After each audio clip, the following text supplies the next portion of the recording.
Halo Bro Insis, ketemu lagi di channel Pangeran Kocik. Hari ini gue lagi iseng nih ngopi-ngopi di Deddy's Coffee Garden di daerah Depok.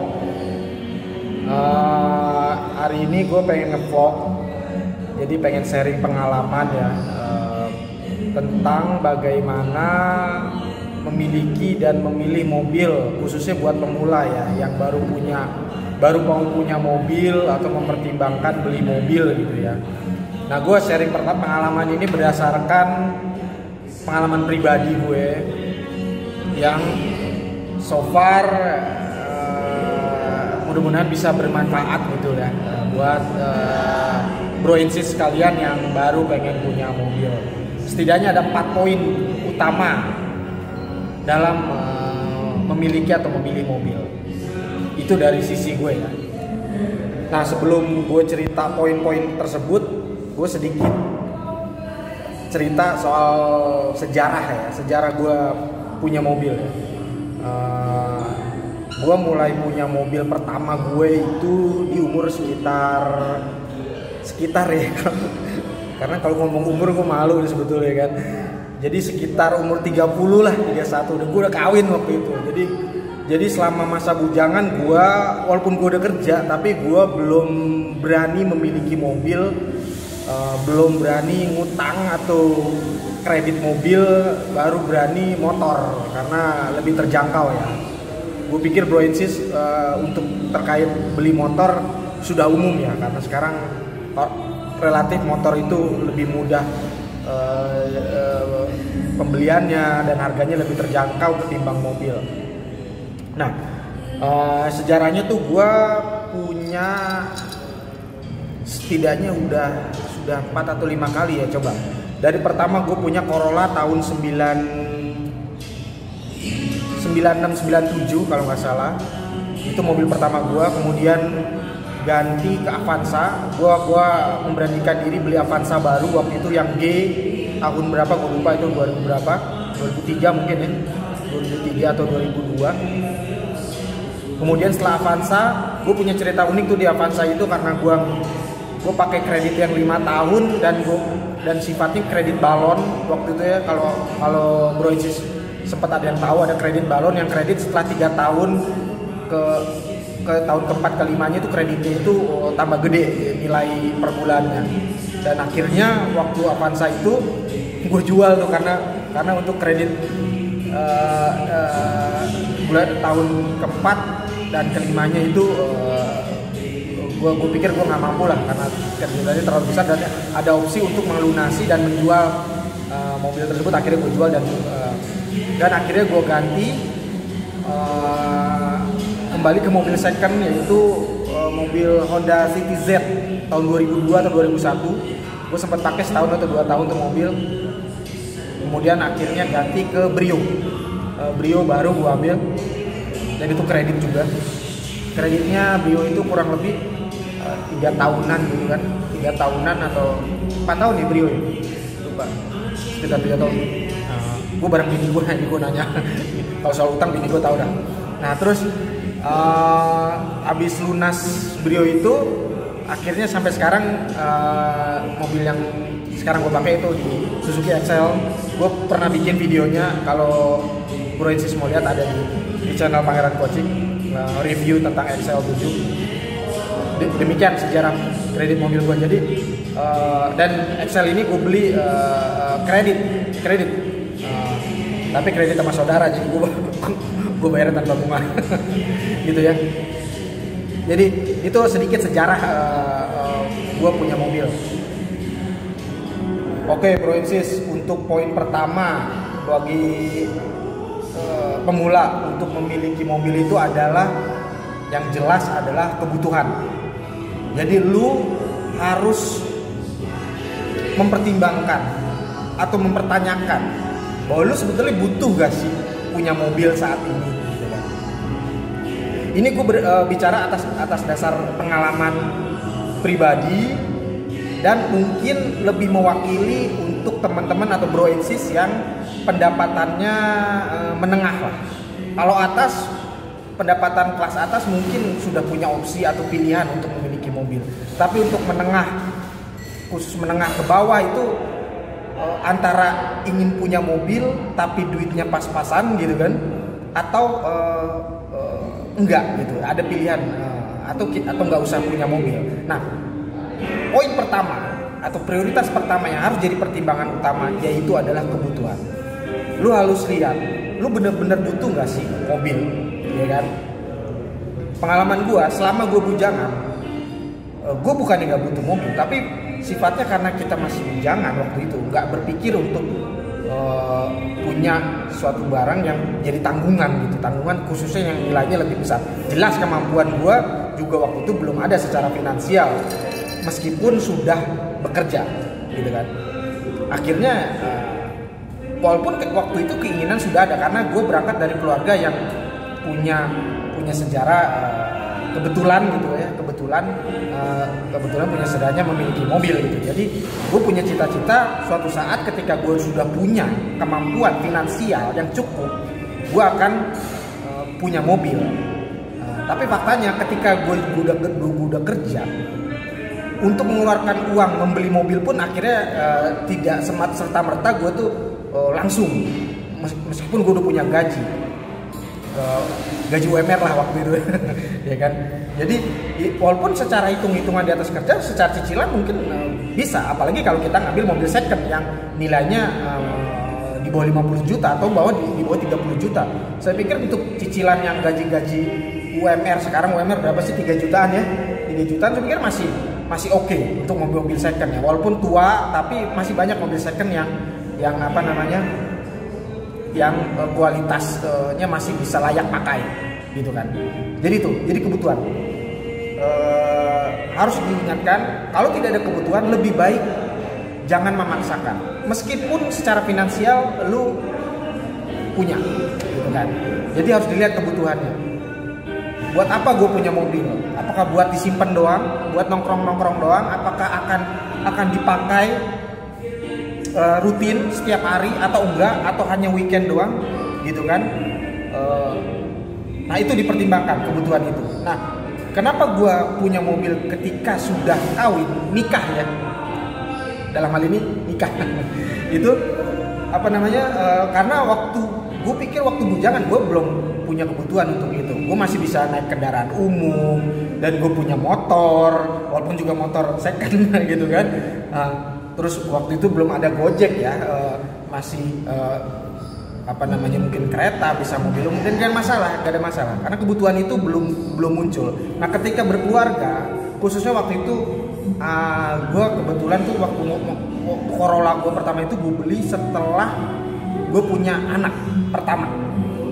Nah itu gue lihat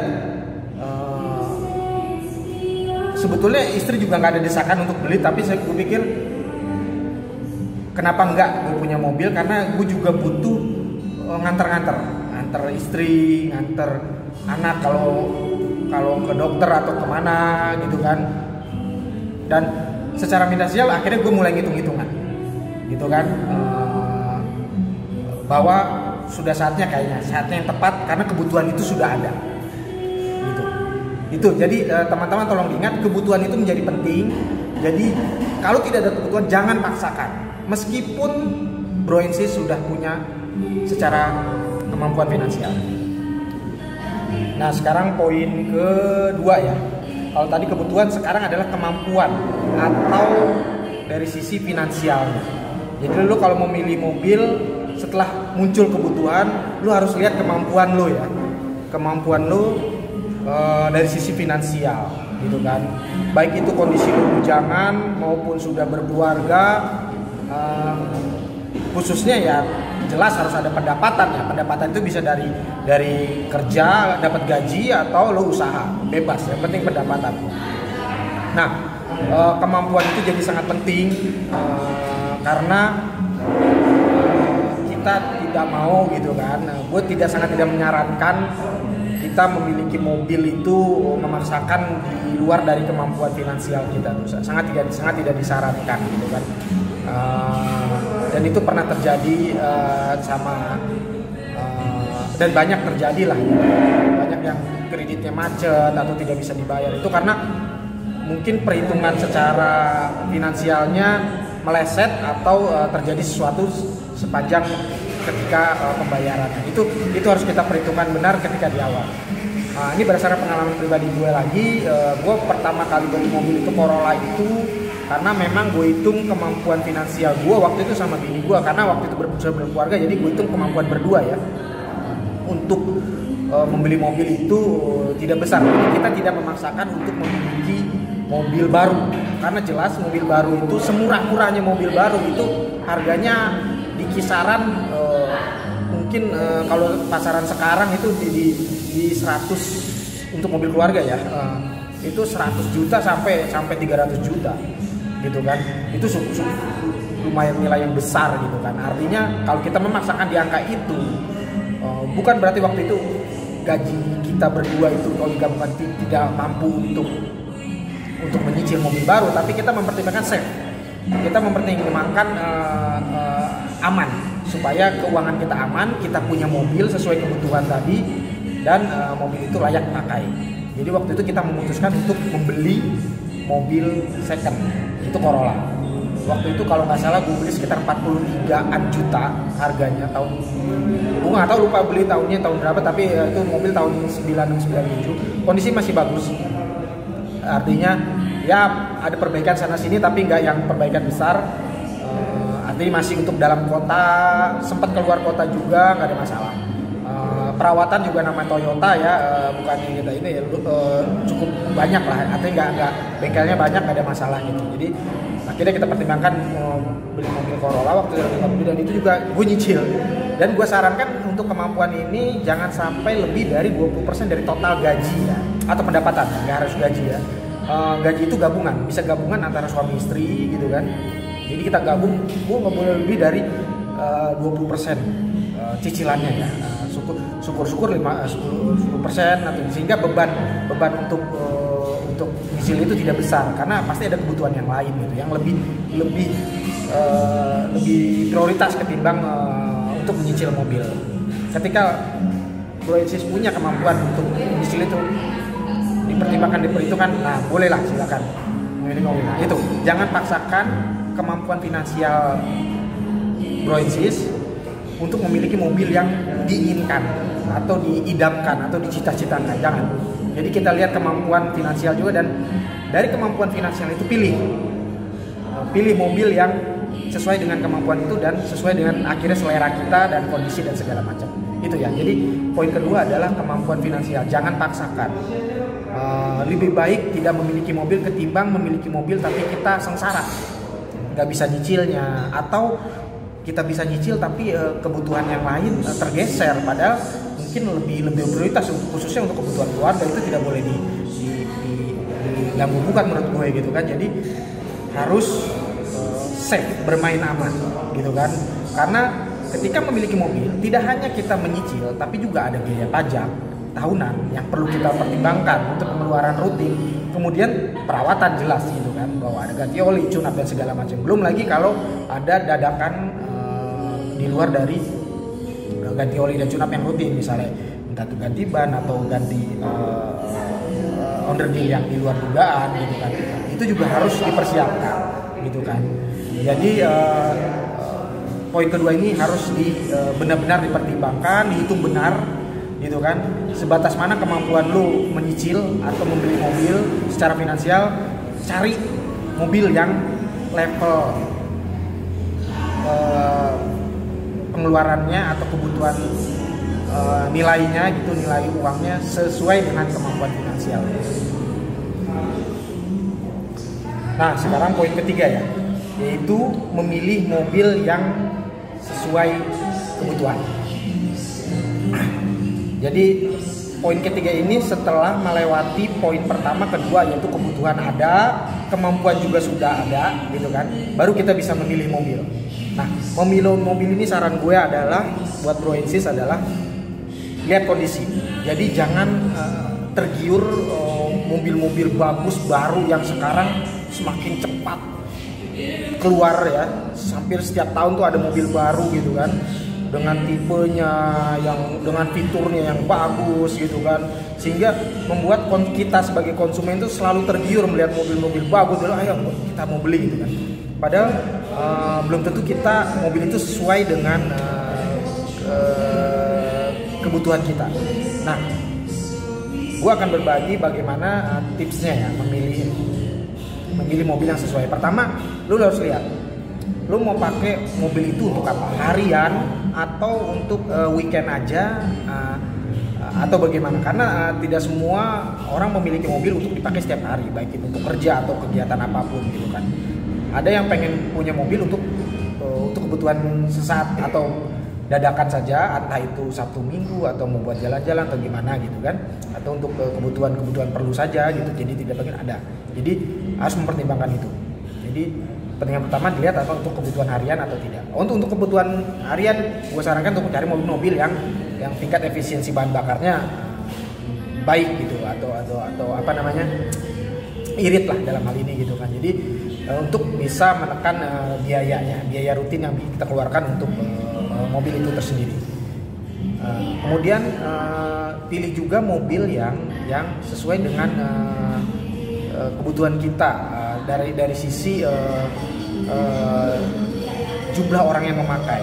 Itu juga lihat. Lu harus lihat ini di luar dari kondisi kita, baik itu bujangan maupun sudah berkeluarga ya.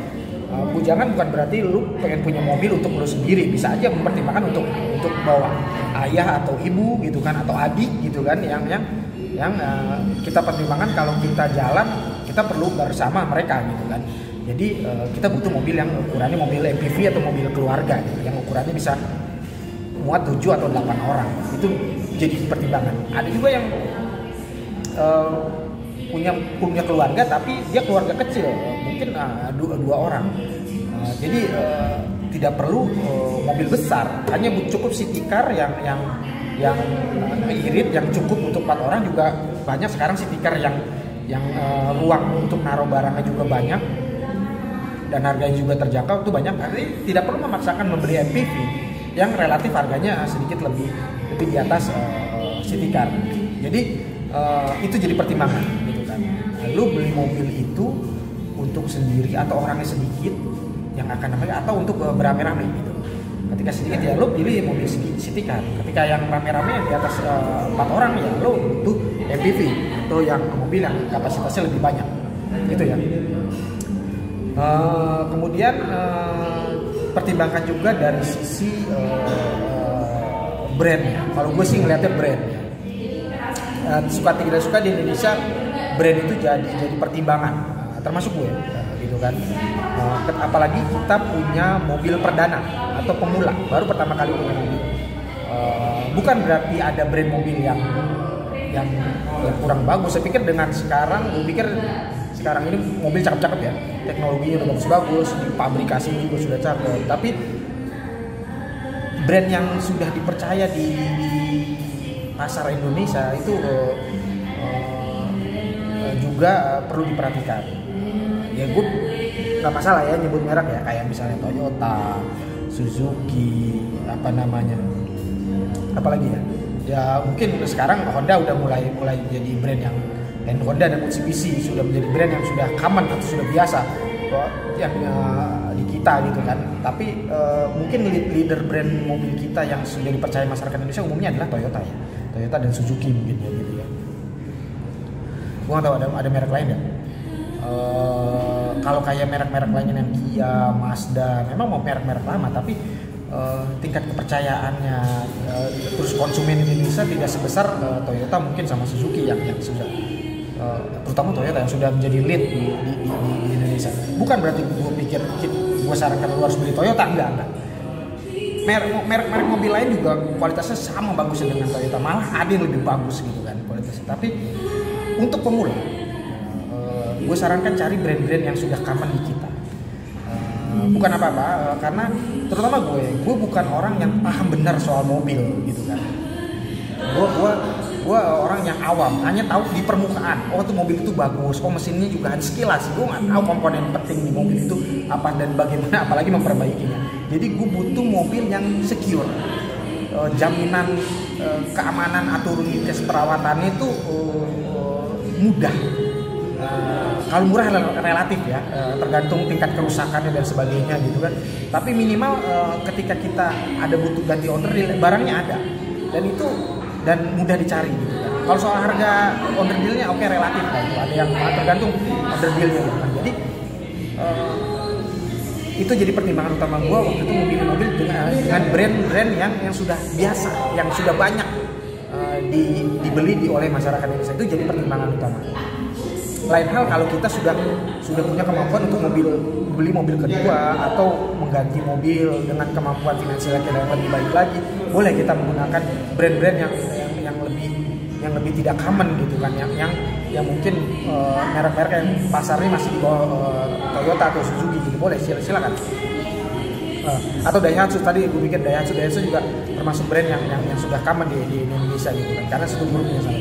Jadi silakan, karena itu juga karena kita sudah punya kemampuan finansial yang lebih. Tapi ketika kemampuan finansial kita itu pas-pasan, gue sarankan untuk cari brand-brand yang sudah umum, karena dari sisi perawatannya bisa lebih memudahkan kita gitu kan. Jadi itu ya tadi ya beberapa saran gue yang terkait untuk memilih mobil sesuai dengan kebutuhan kita. Oke, sekarang poin keempat ya. Poin keempat itu perawatan.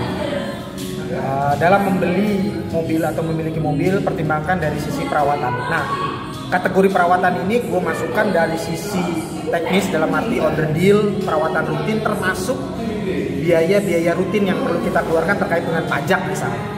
Itu juga jadi pertimbangan. Karena biaya pajak kalau kita tidak kelola dengan baik juga pada akhirnya bisa jadi memberatkan dari sisi kita memiliki mobil, karena pajak mobil jelas jauh lebih besar ketimbang kita memiliki motor gitu kan, jelas. Jadi kita harus benar-benar mempertimbangkan selain biaya perawatan teknis, baik itu ganti oli, tune up secara rutin, juga biaya onderdil yang harus diganti setiap berapa kilometer. Kemudian kita juga harus mempertimbangkan masalah pajak. Pajak itu ada pajak tahunan, ada pajak 5 tahunan. Nah, tips gue khususnya untuk mobil second ya, mungkin akan berbeda ketika kita membeli mobil baru ya. Karena kalau ketika membeli mobil baru, biaya perawatan untuk sampai 60.000 atau 3 tahun pertama itu biasanya minim, karena apalagi sekarang sudah banyak promo-promo. Terakhir gue beli XL7 aja, sorry ini bukan promo, atau kayaknya sudah merek-merek yang lain juga promonya mirip, bahwa konsumen akan diberikan gratis biaya jasa dan biaya rutin ganti olinya, biaya olinya gitu. Kalau dulu gue punya Avanza, pengalaman gue punya Avanza itu hanya biaya jasa saja gratis selama 60.000 ya, tapi olinya tetap gue beli, bayar gitu kan, ada biaya di situ. Kalau sekarang gue punya sama XL7 itu free semuanya. Jadi gue sampai 3 tahun ke depan itu ke rutinitas per setiap 10.000 itu ganti, gue nggak keluarin duit sama sekali, kecuali ada onderdil di luar dari yang di buku servis itu ada pergantian ya gue keluar. Tapi kalau kita pemakaian biasa-biasa saja, praktis gue nggak ada biaya lagi. Itu sudah include promo ketika gue beli mobil. Termasuk juga waktu itu waktu gue pakai Honda Brio juga gue pakai semacam layanan servis tahunan. Gue bayar 1 tahun untuk biaya oli, sehingga gue tiap servis gue nggak perlu bayar lagi, dan itu dihitung-hitung lebih murah ketimbang gue bayar tiap 6 bulan atau tiap 10.000 gue ganti gitu ya. Jadi untuk mobil baru untuk 3 tahun pertama pikir nggak ada. Nah, baru 3 tahun ke atas baru kita menghitung-hitung soal biaya oli. Nah, kalau mobil second memang harus kita kelola dengan baik. Kita harus lihat kondisinya, cari mobil yang kondisinya layak pakainya itu bagus gitu. Kalau kita minim pengetahuan soal mobil, ya ajak teman atau ajak montir yang kita kenal atau kita kenalan untuk melihat apakah mobil itu layak atau sesuai dengan harganya, kondisi seperti itu, supaya kita meminimalisir biaya perawatan yang dikeluarkan setelah kita membeli mobil tersebut. Itu satu. Kemudian untuk perawatan pajak. Nah, gue mulai menerapkan terkait dengan biaya pajak. Karena biaya pajak mobil second dan mobil baru itu sama beratnya, gue pikir ya. Mobil second dengan mobil baru lebih jelas lebih berat ya. Karena rata-rata sekarang biaya pajak mobil baru itu 3 jutaan ya, 3,5 juta ya rata-rata ya untuk 1.500 cc ya.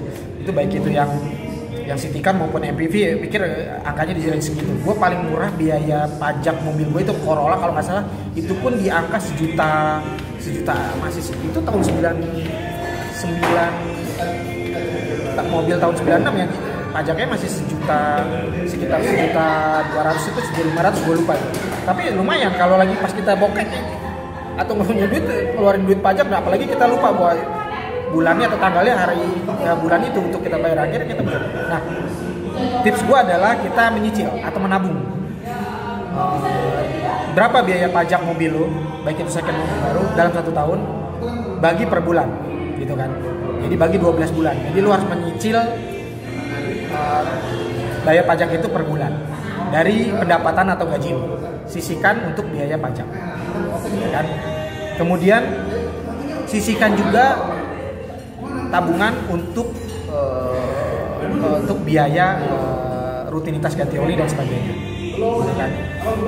Bisa dilihat dari banyak lah ya referensi ganti oli, biaya ganti oli dan segala macam, atau rutinitas ya, biaya perawatan rutinitas itu per 10.000 kilometer biasanya kan, atau per 6 bulan pemakaian itu mungkin kalaupun kayak sekarang Matic dan segala macam harus ganti oli Matic, itu paling besarnya di angka kita pakai range yang paling besar lah ya, yang antara 3 juta sampai 4 juta sekali keluar mobil. Itu kalau kita sampai harus ganti oli, entah itu oli Gardan kalau pakai penggerak belakang atau oli Matic, karena itu tiap 40.000 kita harus ganti oli Matic yang harganya juga lumayan. Itu sekitar 3 sampai 4 juta kalau dinilaikan secara uang. Artinya nanti dari 4 juta, anggap aja 4 juta itu kita bagi 12, berarti itu yang nilai yang harus disisihkan, gitu kan. Dari untuk biaya perawatan. Oh, mungkin kalau di sisi 6 bulan berarti dikali 2 ada 8 juta dibagi 12. Nah, itu lumayan. Untuk tiap bulan yang harus kita sisihkan di luar dari biaya pajak. Sehingga dalam merawat kendaraan itu dari sisi finansial juga harus kita perhatikan, gitu kan. Jadi kita lebih baik siap atau selalu siap, gitu kan, dengan biaya, ketimbang ketika dadakan kita ada kebutuhan tapi dan mobil itu harus sudah ada diganti atau di servis, kita tidak punya keuangan, secara keuangannya kita tidak siap, gitu. Jadi demikian poin yang keempat. Nah, demikian tips gua, share pengalaman gua bagaimana memiliki dan memilih mobil ya. Mudah-mudahan bermanfaat buat bro insi sekalian. Itulah pengalaman pribadi. Gue yakin masing-masing punya tips sendiri terkait dengan bagaimana memilih. Silakan, itu bebas. Karena itu berdasarkan pengalaman sendiri-sendiri. Ini pengalaman gue, mudah-mudahan bermanfaat bro insi semua. Dan ini mobil terakhir gue yang gue pakai sekarang. Kalau didengerin ini mesinnya masih bunyi dit gitu kan. Belum nas karena masih kredit. Mudah-mudahan dalam beberapa bulan ke depan bisa lunas. Amin. Oke, sampai ketemu di Pangeran Kocik ya. Jangan lupa subscribe di channel ini.